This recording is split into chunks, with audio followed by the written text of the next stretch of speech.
So hello guys, কেমন আছো তোমরা সবাই? চলে এলাম আর একটা নতুন ভ্লগ নিয়ে। দিনটা ছিল আমাদের তারাপীঠ যাওয়ার আগের দিন।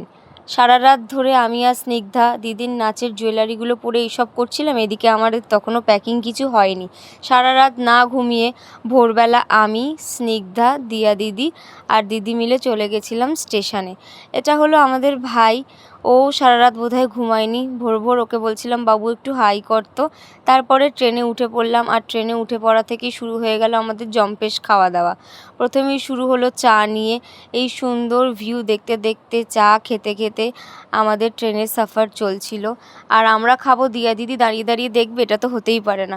ও চুপচাপ খাচ্ছিল, আর যেই দেখতে পেলো যে আমরা ভিডিও করছি অমনি বলছে যে আমি খাচ্ছি আর তোরা ভিডিও নিয়ে চলে এসেছিস।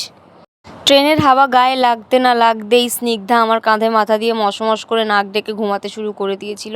তারপর ট্রেন থেকে নেমে আমরা ব্রেকফাস্ট শুরু করে দিয়েছিলাম। বাকিটা দেখাবো পরের ভ্লগে। টাটা।